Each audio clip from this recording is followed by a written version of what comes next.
Minha gente querida, com vocês novamente, Pastor Onéas César Filho, Ministério Chama Viva, Igreja Batista Sião em Campo Grande, aqui no Rio de Janeiro, trazendo o curso do Apocalipse versículo por versículo. Nós continuamos aqui as nossas aulas, estamos na 8ª aula e agora nós vamos entrar. Hoje nós vamos entrar no capítulo 2, focalizando as 7 igrejas. E nós vamos começar, obviamente, pela igreja de Éfeso, que é a primeira das 7 igrejas. Mas antes, eu quero mostrar algo importante a você. Nós fizemos uma preliminar, dessas 7 igrejas, vamos entrar agora nelas, mas eu quero mostrar algo importante a você. Vamos, portanto, à nossa aula de hoje. Aí está. Conteúdo de cada carta. Nós vamos ver agora as 7 cartas, as 7 igrejas do Apocalipse, e vamos ver então o conteúdo de cada carta. Parece claro que João teria feito 7 cópias do livro da Revelação, como o Senhor Jesus mandou a ele, e enviado uma cópia a cada igreja, com a carta específica a cada uma delas. João, veja, ele recebeu a revelação, o Senhor disse para ele, escreve, ele escreveu, agora ele faz uma cópia de toda a revelação do Apocalipse e envia com uma carta introdutória específica, especial, a cada uma das 7 igrejas. Agora, veja que coisa interessante, nós não podemos deixar de ver isto. 3 expressões especiais em cada carta. Há 3 expressões que são realmente especiais em cada carta, a cada igreja. Notemos bem essas expressões dirigidas a cada igreja.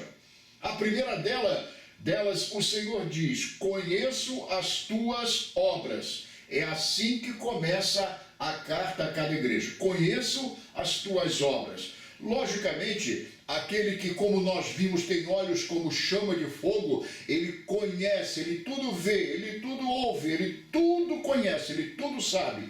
E ele vai tratar com essas igrejas segundo o aspecto, as obras, o modo de proceder de cada igreja. Então, a primeira expressão é, conheço as tuas obras. Assim começa cada carta. A segunda expressão é, ao que vencer. É como termina assim cada uma das cartas às 7 igrejas. Então veja bem, o Senhor começa dizendo, conheço as tuas obras, mas ele termina dizendo, ao que vencer.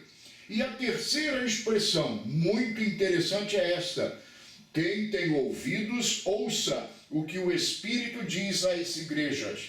A maior advertência do Senhor. Esta é a advertência que ele faz a todas as 7 igrejas. Quem tem ouvidos para ouvir, ouça o que o Espírito diz às igrejas. Mas está aqui, o que estas expressões dizem a nós hoje?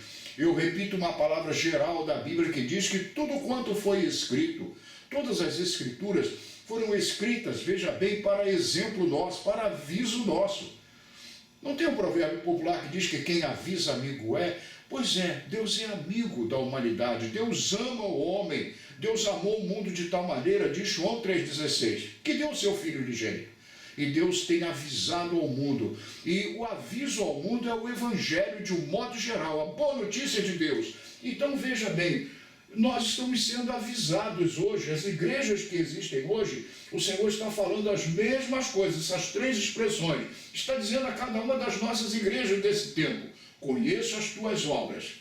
Em segundo lugar, ao que vencer, ele mostra aos vencedores. Em terceiro lugar, quem tem ouvidos, ouça o que o Espírito diz às igrejas. Aqui, eu quero falar uma coisa a vocês muito importante. Veja, ao que vencer, os salvos de Deus, os eleitos de Deus, os escolhidos de Deus, os herdeiros da vida eterna, do novo céu, da nova terra, os herdeiros de tudo que Deus prometeu para os seus filhos, os seus redimidos, são vencedores. São vencedores. Não podemos ser perdedores. A Bíblia diz que somos mais que vencedores por meio daquele que nos amou. Então o sentido, veja, o objetivo de as cartas terem sido escritas a cada igreja, de vir a revelação, o Apocalipse, é para nos fazer ainda mais que vencedores, cumprindo a palavra de Jesus que disse que veio para que nós tivéssemos vida e vida com abundância. Portanto, aí estão as três expressões. Eu, pastor Onésio, quero deixar isto para você, mas ao fim vem esta pergunta que eu faço: o que estas expressões estão dizendo a nós hoje? Com isto, nós vamos agora entrar na primeira carta do Apocalipse à igreja de Éfeso. Vamos lá, portanto, a primeira carta à igreja de Éfeso. Vamos começar vendo a cidade de Éfeso. Veja bem, a cidade de Éfeso, né? É a cidade onde estava a igreja dos Efésios, que receberam uma das cartas mais profundas de Paulo. As cartas mais profundas de Paulo, se podemos dizer assim, são de fato a carta aos Efésios e aos Colossenses, embora todas elas sejam a palavra de Deus, né? Mas vamos lá, a cidade de Éfeso era uma cidade luxuosa, a maior daquela região. Veja bem, era uma cidade luxuosa. Havia ali em Éfeso um grande templo dedicado a Diana, a chamada deusa dos Efésios, ou a Diana dos Efésios. Ali estava na cidade de Éfeso o famoso templo em que houve aquele incidente, né, do livro de Atos, que mostra lá que Paulo estava pregando ali e eles começaram a resistir e gritar: grande é a Diana dos Efésios. Quer dizer, aí está, grande é a Diana dos Efésios. E foi assim que aconteceu e houve aquela resistência tremenda que por 2 horas eles gritavam esta expressão. Vamos continuando. As escavações feitas há alguns anos naquele local foram encontradas, em escavações feitas há alguns anos naquele local, foram encontradas ruínas de um balneário romano com mais de 3.000 metros quadrados, todo de mármore, um estádio e algumas ruas imponentes, como a cidade no seu todo.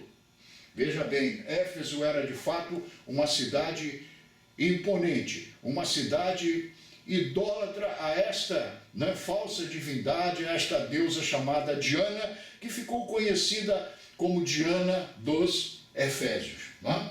E vamos mais.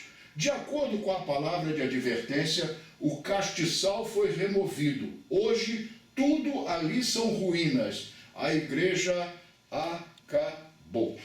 Nós vamos ver, nós vamos entrar neste versículo, nós já adiantamos, que o Senhor disse que eles se arrependessem, veja bem, os da igreja de Éfeso, e que voltassem ao caminho, ao ponto onde começaram a errar.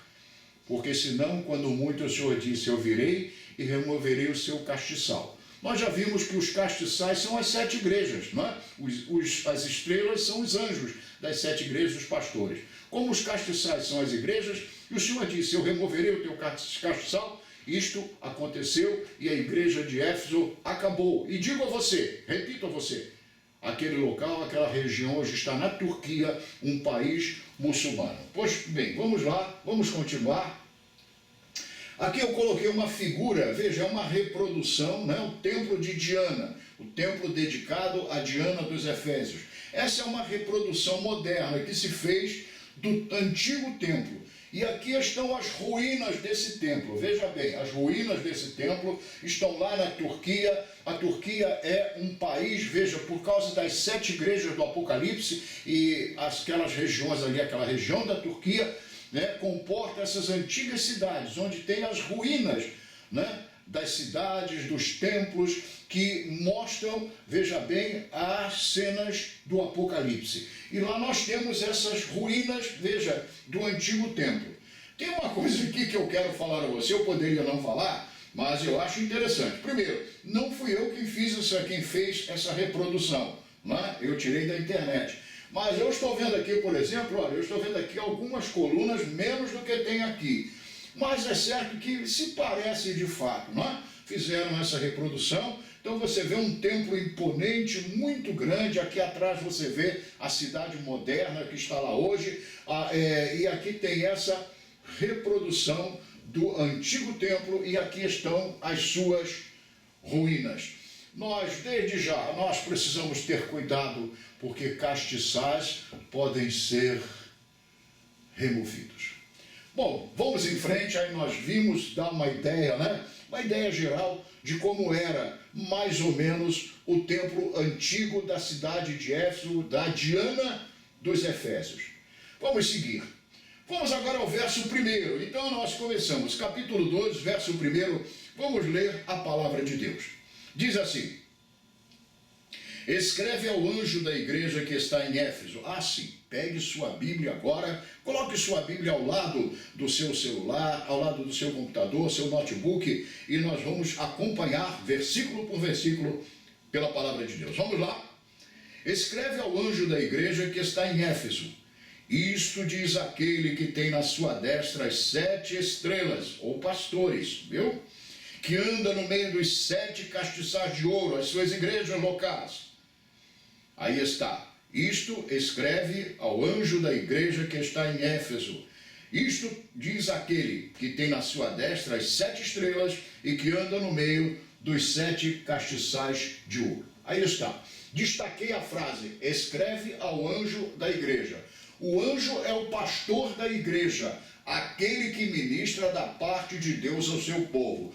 Falei a você lá atrás, no capítulo 1 ainda, eu disse a você que o anjo não é literalmente um anjo, um ser celestial que pudesse estar guardando a igreja de Éfeso, destacado por Deus, né, o Deus Altíssimo, para guardar a sua igreja, embora eu acredite que haja, assim, anjos guardiões de igrejas.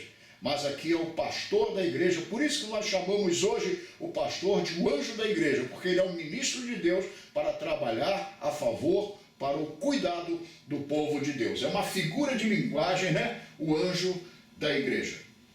Pois bem, veja, o Senhor Jesus manda que a carta seja dirigida ao anjo, dirigindo assim essa carta à igreja. É como hoje, por exemplo, né?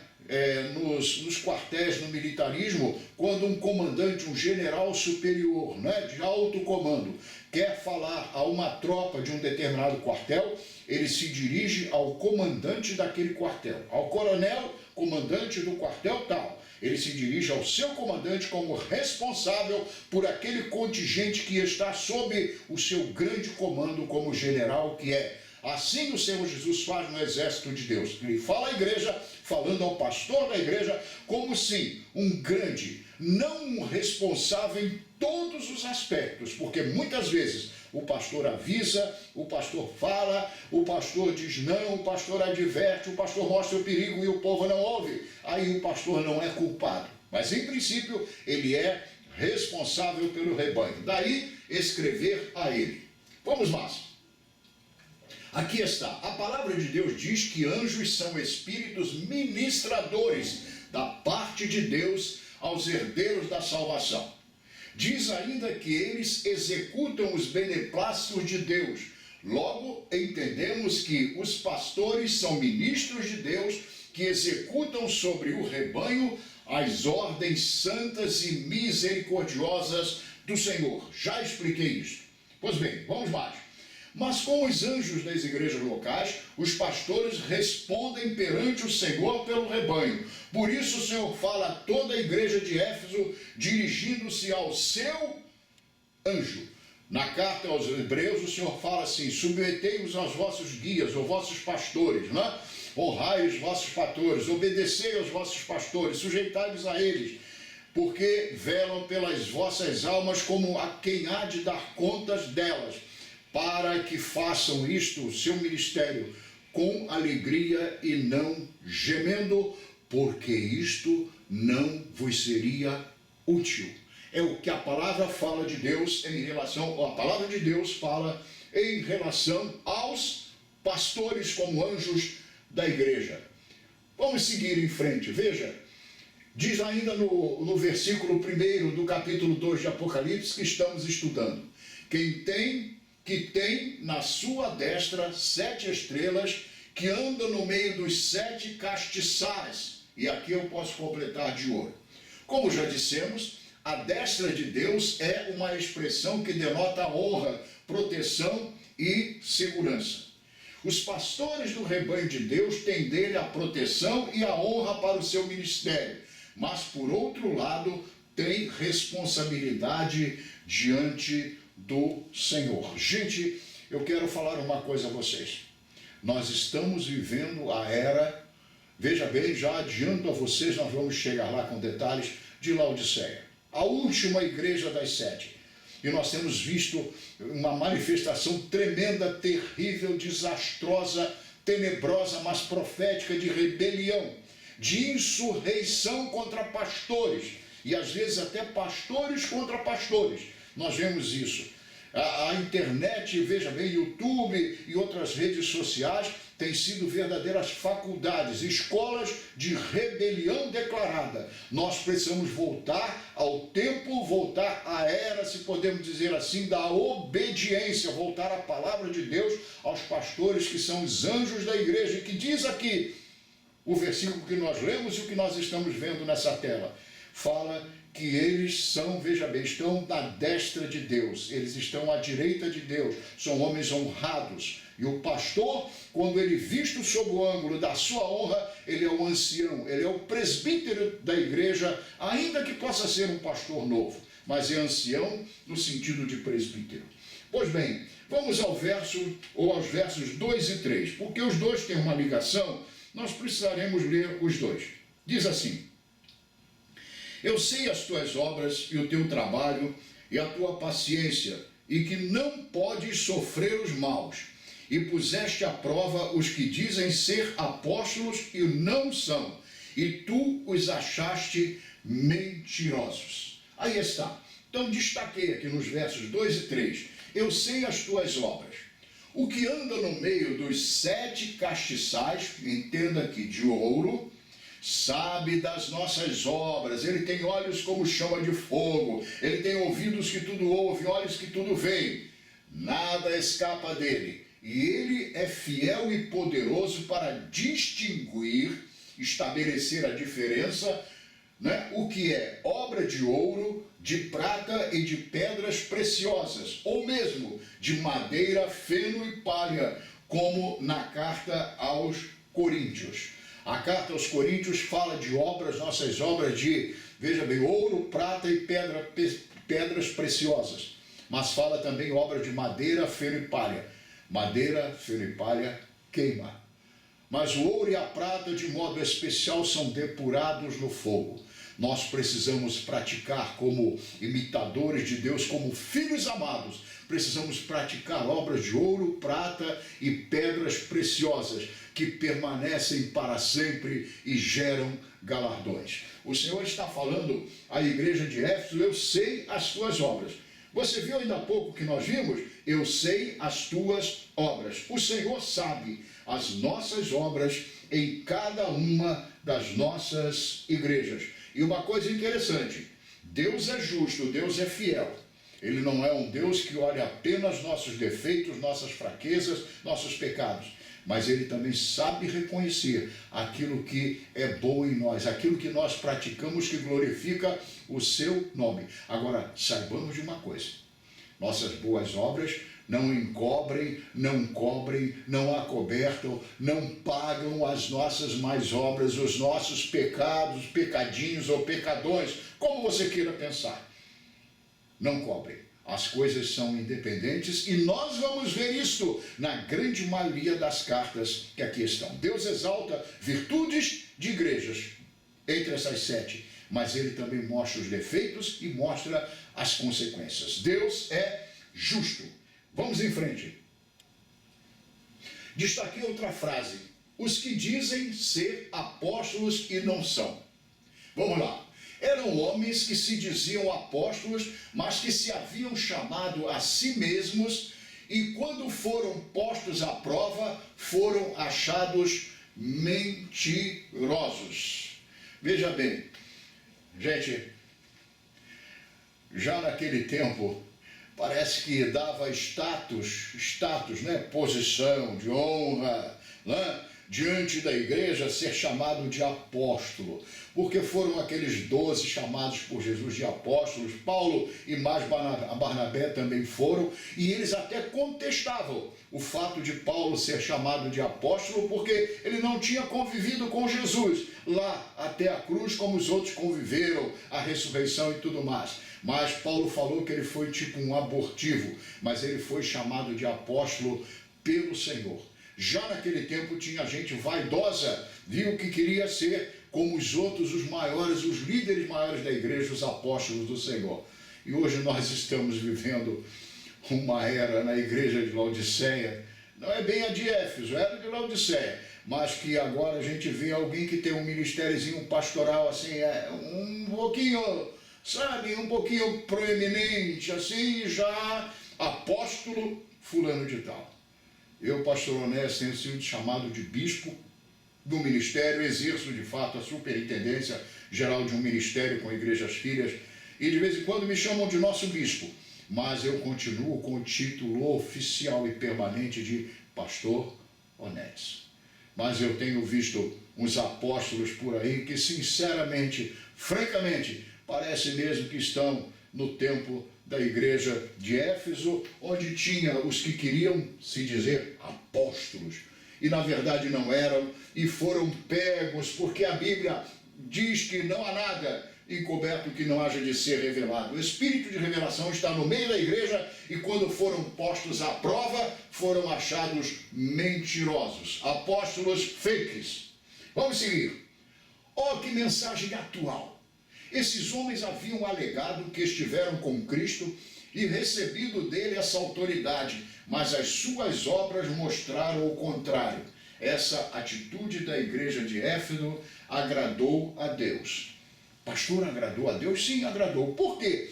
Porque eles se disseram apóstolos? Não, nós também estivemos com o Senhor e tal, e talvez tenham contado histórias fantasiosas para provar ou mostrar que estiveram com Jesus, e não estiveram. Mas quando postos à prova pela igreja, uma atitude boa da igreja e dos outros líderes verdadeiros, foram achados mentirosos. Isso agradou a Deus. Deus gosta quando a própria igreja desmascara mentiras que surgem no seio da própria igreja. Vamos continuar? Vamos para o verso 4. Nós estamos andando bem, não é? Veja bem. Tenho, porém, contra ti que deixaste o teu primeiro amor. Gente, antes de ler, porém, conjunção coordenativa adversativa. Porém, mas, contudo, todavia. Mas, olha, eu tenho a favor de você, igreja de Éfeso, que você pôs à prova os que se diziam apóstolos entre vocês, e vocês os pegaram em mentira. Vocês provaram que eram mentirosos. Gostei disto de vocês.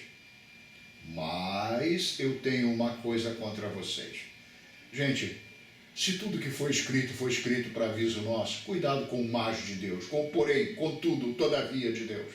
Mas a minha esposa Carminha, quando ela vai falando 52 anos de casamento, feliz casamento, eu já percebo quando ela vai, eu disse, mas vai vir o mais agora. Mas, e vem a adversidade, o elemento contrário ao que se vai falando. E aqui chega a adversidade de Deus. Mas está faltando mais aqui, ó.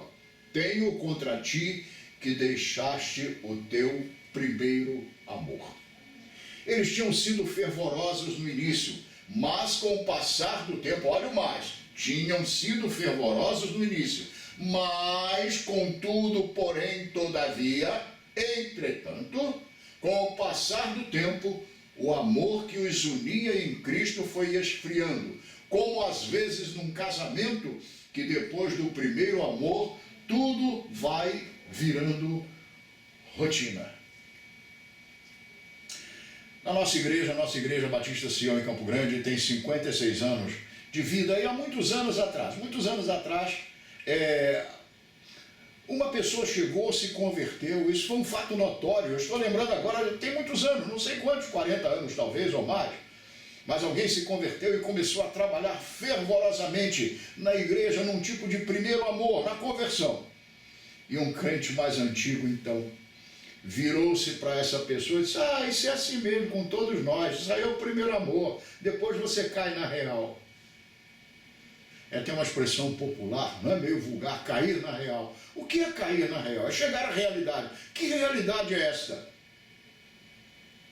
Começar fervorosamente, começar dedicado ao Senhor, e depois a realidade do crente é esfriar, deixar o primeiro amor.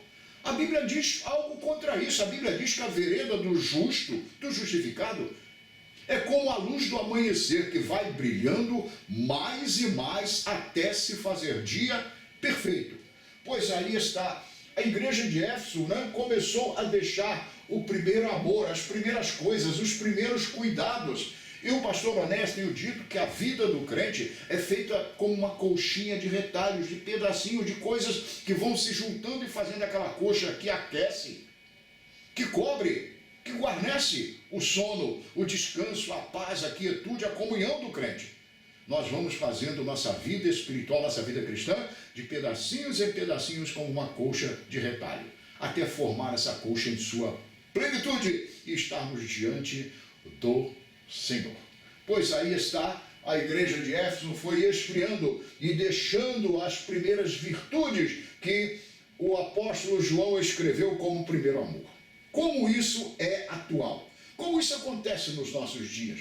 Vemos igrejas e ministérios pessoais que um dia foram uma grande bênção, mas que se apagaram com o passar do tempo. O abandono do primeiro amor pode vir pelo esfriamento gradual. E hoje, como isto acontece entre nós? Aí está, é uma pergunta que eu deixo para você. E hoje, como isso acontece entre nós no meio das nossas igrejas? Vamos pensar nisso, nós vamos adiante, mas devemos pensar, porque aí está o exemplo da igreja cujo erro maior foi deixar o primeiro amor, as primeiras coisas que recebeu. Nós temos que crescer, ir para frente e para o alto. Vamos ao verso 5. O Senhor diz à igreja de Éfeso: lembra-te de onde caíste e arrepende-te, e pratica as primeiras obras. Quando não, brevemente a ti virei, e tirarei do seu lugar o seu castiçal, se não te arrependeres. Lembra-te de onde caíste. Aí está. Vamos lá.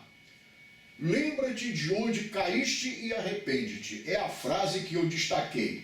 Olhe bem isso aqui que é interessante. Igreja de Éfeso, igreja que está à minha destra, que eu amo, que eu continuo honrando. Mas eu sou Deus justo. Igreja de Éfeso, lembra-te de onde tu caíste e arrepende-te.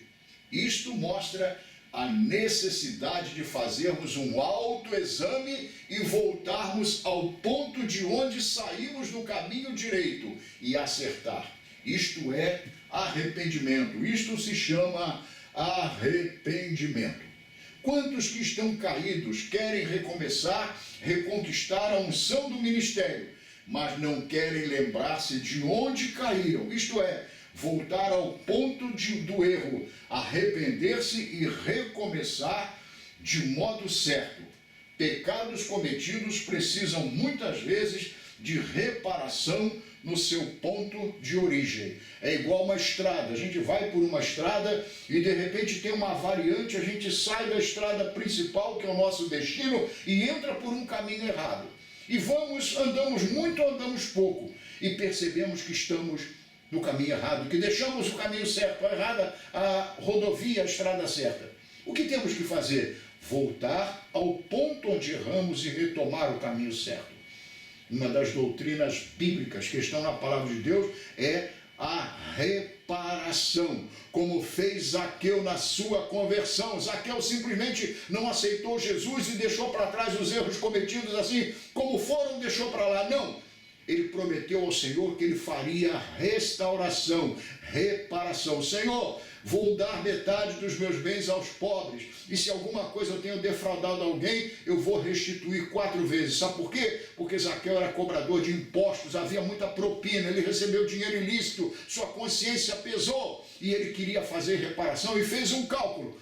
Eu vou restituir aqueles a quem eu sei que eu peguei. E se em outras coisas mais eu tiver feito, eu vou dar metade dos meus bens aos pobres. Eu vou fazer uma restauração de vida.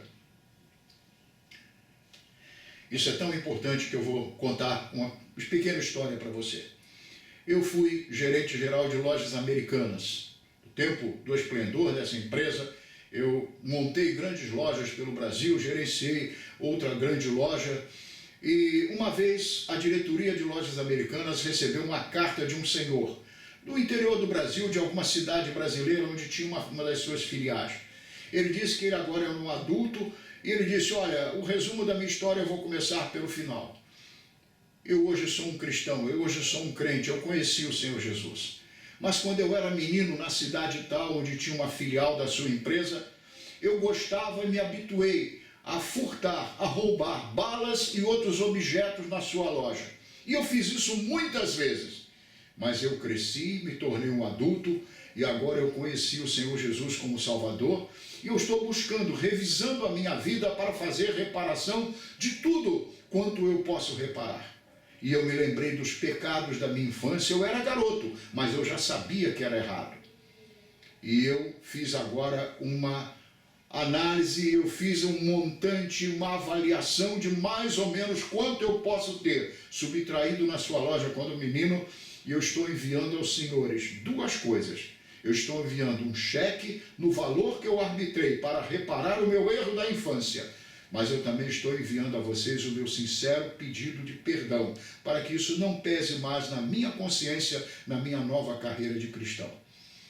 Essa carta circulou por toda a empresa a nível gerencial, mostrando o exemplo de um homem. Que coisa linda! Depois de pecados, veja, da infância, mas que ele tinha consciência, ele agora escreve e faz uma reparação. Esse homem foi um Zaqueu do século XX.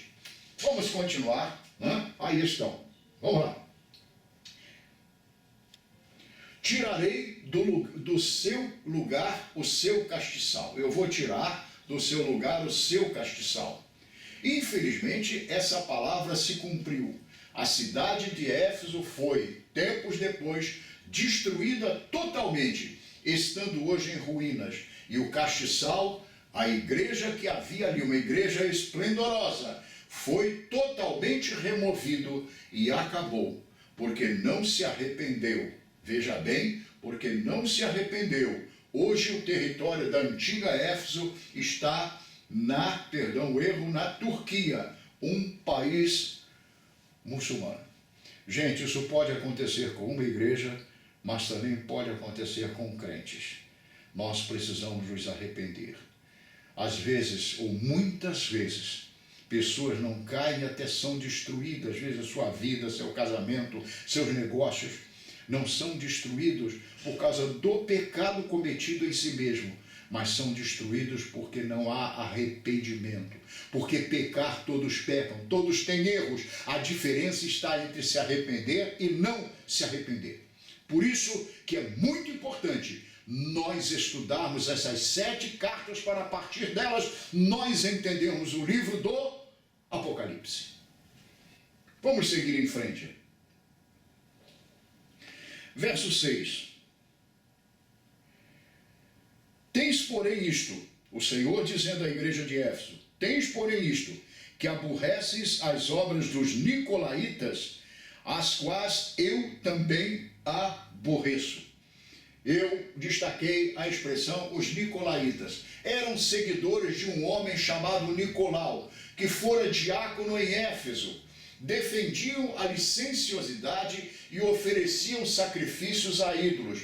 Foram repudiados da igreja por seu pecado. Isto naturalmente era pecado grave, pecado que tentou manchar a igreja, mas que foi repudiado por eles. Veja bem, eram povos pagãos, até ali esses povos eram pagãos. E eles, nos seus cultos, nós vamos ver isto na igreja de Tiatira. Os cultos pagãos, eles muitas vezes tinham, né, sacrifícios, tinham rituais de sexo, de prostituição, dessas coisas más. Né? Havia em Corinto, por exemplo, havia na cidade de Corinto, não está numa das 7 cartas, a igreja de Corinto, mas havia sacerdotisas cultuais ou prostitutas cultuais. Era muito comum haver prostituição no meio. E na igreja de Éfeso foi combatido e foi banido. Veja bem, isto é também um ponto forte. Vou ler de novo. Eram seguidores de um homem, um diácono chamado Nicolau, que fora diácono em Éfeso. Defendiam a licenciosidade, ofereciam sacrifícios a ídolos. Foram repudiados da igreja por seu pecado. Isso naturalmente era pecado grave, pecado que tentou manchar a igreja, mas que foi repudiado por eles. A Bíblia explica a Bíblia. E a palavra de Deus que nos diz que um pouco de fermento leveda toda a massa. Na Bíblia, fermento, na linguagem simbólica da palavra de Deus, figurada, fermento é símbolo de pecado. Um pequeno pecado pode manchar toda uma igreja, como um cisquinho tirado no chão e colocado num copo d'água cristalina, límpida, estraga toda a água. Mas eles retiraram isso a partir desse tal Nicolau. Isso nos serve de exemplo para tirarmos pecados que estão no meio da igreja, muitas vezes atravancando a igreja do Senhor. Vamos ao verso 7. Quem tem ouvidos, ouça o que o Espírito diz às igrejas. Ao que vencer, dar-lhe-ei a comer da árvore da vida que está no meio do paraíso de Deus. Aí está. Destaquei logicamente a frase, ao que vencer, dar-lhe-ei a comer da árvore da vida, que está no meio do paraíso de Deus. Aqui, a igreja de Éfeso, como as outras 6 igrejas, recebe uma promessa do Senhor, fruto da sua vitória, a vitória do Cordeiro. Veja, nós vamos ver mais lá na frente, ao fim das 7 cartas, quando Jesus fala, ele mostra o que vencer. Nós vimos antes, né? Eu sei as tuas obras, depois ele conclui dizendo ao que vencer, mas ele diz, quem tem ouvidos ouça o que o Espírito diz às igrejas. E aqui o Senhor fala para a igreja que deixou o primeiro amor, como Adão e Eva deixaram de lado a vida e perderam o acesso à árvore da vida. Mas o Senhor mostra para essa igreja que estava perdendo o acesso à comunhão, à bênção de Deus, deixando o primeiro amor, abandonando o primeiro amor. O Senhor mostra a restauração. Ao que vencer, darei a comer da árvore da vida. Eu restauro as suas bênçãos, porque Deus é Deus de misericórdia, mas Ele é Deus de juízo. Gente, cuidado, que a gente também está vivendo uma era da graça sem graça, e graça sem graça não é graça de Deus, não é a graça de Deus. Por que graça sem graça? Porque tudo é pela graça. Agora pode-se pecar, pecados de sexo, de sensualidade, de imoralidade. Agora pode-se pecar com o mundo, porque a graça de Deus cobre tudo. Como se Deus fosse bonzinho. Deus não é bonzinho, Deus é bom, mas Deus é justo. E ele diz então à sua igreja, ao final da carta à igreja de Éfeso, ao que vencer, dar-lhe a comer da árvore da vida que está no meio do paraíso de Deus. Nós vamos ver ao fim do Apocalipse que a árvore da vida, ela é restaurada não em si mesma, mas para nós, para os remidos de Deus. Se o homem perdeu o acesso à árvore da vida lá no Éden de Adão, no Éden adâmico, agora no Éden de Deus, no novo Adão chamado Jesus Cristo, na nova terra, na nova Jerusalém, reaparecerá a árvore da vida. Nós somos herdeiros disso. Por que deixar o primeiro amor? Porque, inclusive, alguns abandonaram o Senhor no meio do caminho. Por quê? Porque alguns foram crentes esplendorosos, crentes viçosos, florescentes, árvores que produziam frutos na estação própria, como o querido Salmo 1, e agora estão caídos. O Senhor está dizendo a esses, de modo bastante particular, ao que vencer, darei a comer da árvore da vida. Deus é Deus de esperança. Amém? Vamos continuar. Mas a promessa é para os vencedores. E os vencedores são os obedientes. Observe que essa carta, como todas as outras, começa com uma palavra sobre o Senhor Jesus. mostrando um aspecto da sua pessoa e possui, ao final, uma promessa de bênção aos fiéis, segundo o teor da carta a cada igreja. E o que o Senhor diz no início à igreja de Éfeso? Isto diz aquele que tem na sua destra as 7 estrelas e que anda no meio dos 7 castiçais de ouro. Aí está, ao que vencer, dar-lhe-ei a comer da árvore da vida que está no paraíso de Deus. Eu sei de uma coisa, eu vou comer um dia da árvore da vida que Adão jogou fora, que Adão perdeu. Aí veio o segundo Adão de Deus, chamado Jesus, e disse para mim: filho, venha a mim, venha a minha cruz, para que você volte, para que você venha a comer da árvore da vida. Quero dizer uma coisa a você. Deus doou a vida ao homem lá no Éden, de Adão e de Eva. Lá a vida foi doada por sopro, o zoe de Deus. Mas agora, no segundo Éden de Deus, a partir da cruz, veja bem, ali nós fomos feitos novas criaturas. Agora a vida foi doada por sangue, por sacrifício, o sangue do próprio Deus feito homem. E por isso eu vou comer para sempre da árvore da vida. Então eu quero dizer a você, ao fim do estudo da carta de Éfeso, não jogue fora, não abandone, não deixe a grande promessa que você tem. Pastor, como será esse fruto? Vamos esperar Apocalipse 21 e 22, se eu souber te explicar um pouquinho, pelo menos, porque a Bíblia diz que as coisas que o olho não viu, que os ouvidos não ouviram, que não subiram ao coração do homem, são as que Deus preparou para aqueles que o amam. Eu vou comer da árvore da vida. Vamos continuando para concluir a carta à primeira igreja de Éfeso. A igreja de Éfeso que havia deixado o primeiro amor, se arrependesse e voltasse a esse primeiro amor, receberia da árvore da vida que estava no Éden e que reaparecerá na Nova Jerusalém. Eu falei ainda há pouco da graça sem graça, mas agora eu quero falar da graça cheia de graça. A graça de Deus em Cristo Jesus. Deus é um Deus de perdão. Deus é um Deus de arrependimento, não de si próprio, porque Deus não é homem para que se arrependa, não é filho do homem, não é homem para que minta, nem filho do homem para que se arrependa. Mas Deus é Deus de arrependimento. Em que sentido? Que Ele é Deus perdoador, que perdoa aqueles que se arrependem. Portanto, quem sabe alguém está precisando ouvir isso aqui. Se arrepende, volta àquele lugar de onde você caiu. Onde você caiu? Em que ponto da estrada você caiu? Qual era o cenário daquele ponto da estrada? Por que caiu? Caiu no casamento? Caiu na vida espiritual? Para alguns. Caiu no ministério? Volta ao lugar de onde você caiu. Volta lá atrás. Há situações em que não é possível mais voltar lá, mas há outras que são. Volta, porque você tem uma herança prometida. A árvore da vida, com tudo o que ela traz.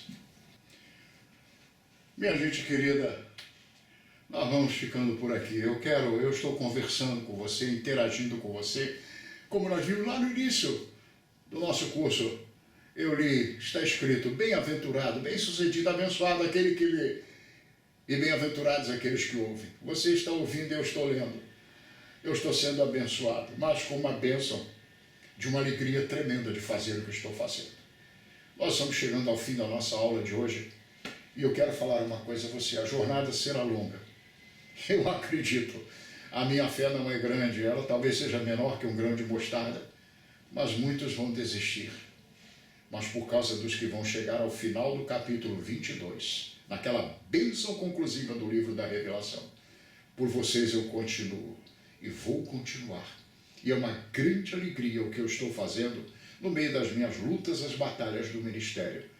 Eu estou lendo discursivamente, explicando a você o livro da Revelação. Continue conosco, cada terça e sexta-feira, uma aula nova, prosseguindo a nossa jornada. Na próxima aula, prosseguiremos na carta, veja bem, na carta a Esmirna. E vamos entrar nas outras cartas. Não desista! E eu quero pedir mais a você. Inscreva-se no nosso canal para você receber a notificação de cada aula. Inscreva-se mesmo. Ainda são poucos os que estão inscritos, ainda que já tenhamos um número muito bom de pessoas assistindo, de seguidores. E também aqui embaixo, essa mãozinha, dê esse ok se você está gostando, porque isso incentiva, melhora o nosso canal no YouTube e nos leva a outros projetos grandes. Ficando por aqui, Pastor Onéas, seu amigo. Lembre-se, toda terça e toda sexta, nós estamos chegando a você com o livro da Revelação. Que o Senhor te abençoe rica e abundantemente, em nome sempre, em nome de Jesus. Amém? Amém.